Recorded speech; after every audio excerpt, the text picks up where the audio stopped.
Rəhman və Rəhim olan Allahın adı ilə.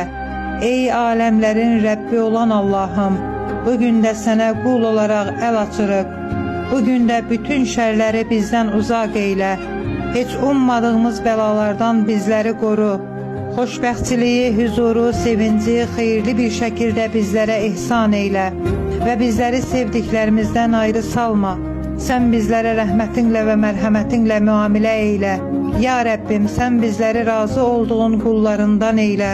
Ey ruzi və hacət qapılarını açan Rəbbimiz, biz qullarına ruzi və fəzilət qapılarını aç, bəlalardan bizləri qoru, bütün xəstəlik və mərəzləri üstümüzdən götür, dünya və axirətdə qarşılaşacağımız müsibətlərin hamısını bizdən uzaqlaşdır.